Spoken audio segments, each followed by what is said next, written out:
কবি বলেছেন, আমের ডালে এসেছে মুকুল, কোকিল গেয়েছে গান, সকাল সকাল গান শুনে তাই জুড়িয়ে ওঠে প্রাণ।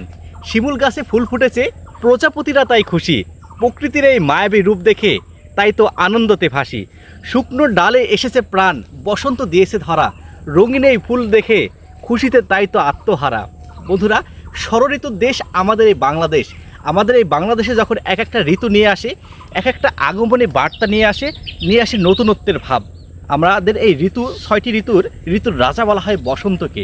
আর এই বসন্তকাল যখন আমাদের মাঝে আসে, প্রকৃতিতে একটা দোলা দিয়ে আসে, একটা সজীবতা দিয়ে আসে, একটা প্রাণবন্ত তৈরি করে। আপনারা কথাই শুনেছেন, অনেক সময় শুনেছেন যে ফুল ফুটুক আর না ফুটুক, এসেছে বসন্ত।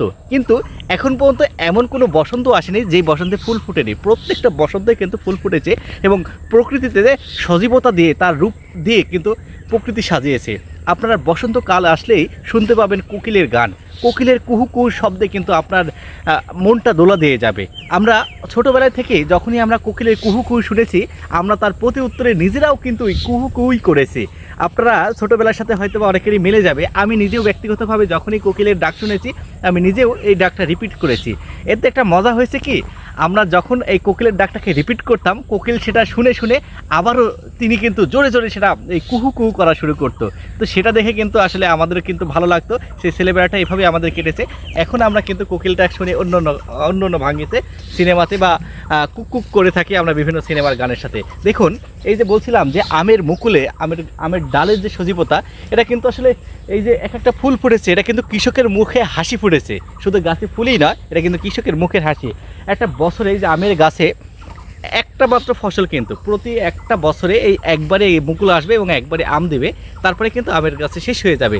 আর এই কৃষক কিন্তু এই আশাতেই থাকে কখন তার গাছে তার সফলতাটা ধরা দেবে, কখন তার গাছে আম ধরা দেবে, সেটা বিক্রি করে তার যে সকল অভাবগুলো সেটা মেটাবে। ঠিক একইভাবে এই যে প্রকৃতির যে একের লীলা খেলা, প্রতিদিন নতুনত্ব নিয়ে আসা, এটা কিন্তু শুধুমাত্র আমাদের দেশে, আমাদের এই বাংলাতেই সম্ভব।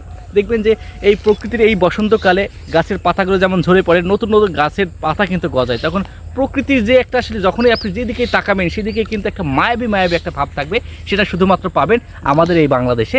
এবং এই নতুনত্ব ভাব নিয়ে আসার সবচেয়ে রাজা বলা হয় বসন্তকে এর জন্যই যে বসন্ত ঋতুই এমন একটা ঋতু যে ঋতুতে প্রকৃতির দিকে যখনই তাকাবেন তখন চোখটা আপনার জুড়িয়ে যাবে। এই যে জুড়ানো চোখ, এটা আপনি আর কোথাও পাবেন না, কোনো ঋতুতে পাবেন না, যে এই বসন্তকাল চলছে এখন। আর এই বসন্তকাল আপনাদের কার কার ভালো লাগে অবশ্যই একটু জানিয়ে যাবেন। এবং বসন্তকাল নিয়ে আপনাদের কোনো ভালো লাগা, আপনাদের কোনো স্মৃতি বিজড়িত যদি কোনো কিছু থাকে, সেটাও কিন্তু আমাদেরকে জানিয়ে যাবেন। কেননা এই বসন্তটা আমরা উপভোগ করতে চাই। এই বসন্ত এই যে বাতাসে গুনগুন করে কিন্তু জানিয়ে দেয় যে আসলে বসন্ত চলে এসেছে। আর এই বসন্তময় হয়ে থাকুক আপনাদের জীবন।